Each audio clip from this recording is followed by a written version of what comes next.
مفتی صاحب مجھے یہ بتائے کہ ہیئر ٹرانسپلانٹ کرانا کیسا ہے، کیا شریعت میں یہ جائز ہے یا نہیں، اور یہ بھی بتانا ساتھ میں کہ اس میں وضو کا کیا حکم ہے۔ اس کے بارے میں یاد رکھیں کہ ہیئر ٹرانسپلانٹ کرانا شرعاً جائز ہے، مگر یہ کہ انسان نہ دوسرے انسان کے بال استعمال کر سکتا ہے، نہ اسی طرح جیسے ناپاک جانور سور ہے اس کا بھی استعمال نہیں کر سکتا۔ اگر آپ کو ہیئر ٹرانسپلانٹ کرانا ہے تو اپنے جسم کے بال نکالیں، سینے کے بال ہو یا سر کے پیچھے کے بال آدھے توڑ کے یا جیسے نکالتے ہیں لگاتے ہیں، تو اپنے جسم کے بال آپ استعمال کر سکتے ہیں، نہ دوسرے انسان کے، نہ اسی طور پر خنزیر یعنی سور کے بال بھی استعمال نہیں کر سکتے۔ تو اپنے جسم کے بال کے آپ استعمال کر سکتے ہیں، اور جب آپ یہ بال لگائیں گے تو اس پر آپ کا وضو آئے گا۔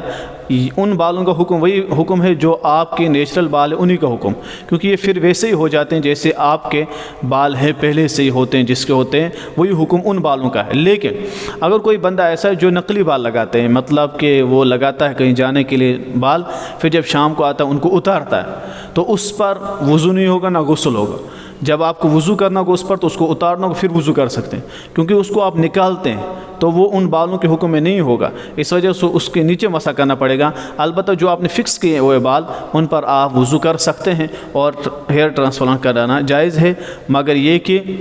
اپنے بال استعمال کر سکتے ہیں، آپ دوسرے انسان کے بال اور اسی طرح سور کے بال استعمال نہیں کر سکتے۔ مفتی صاحب مجھے بتائیں کہ سینے کے بال کاٹنا کیسا ہے، کیا شرعاً جائز ہے یا نہیں؟ آج کل ہر نوجوان سینے کے بال کاٹتا ہے۔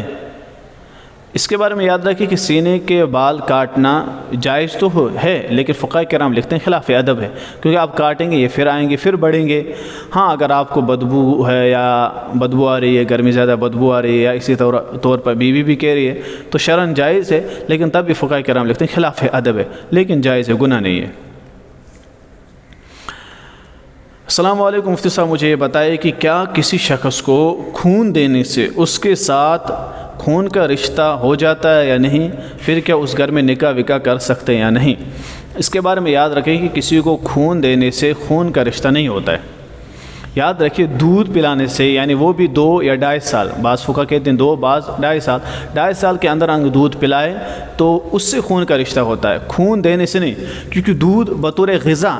پیا جاتا ہے اور خون بطور دوا دیا جاتا ہے، تو یہ تو دوا ایک طور پر دیا جاتا ہے، اس کی جان بچ جائے تو اس سے خون کا رشتہ نہیں ہوتا ہے۔ تو اگر آپ کسی کو بھی خون دے تو خون کا رشتہ نہیں ہو سکتا۔ بیوی اگر اپنے شوہر کو خون دے یا شوہر بیوی کو، اس سے خون کا رشتہ نہیں ہوتا ہے۔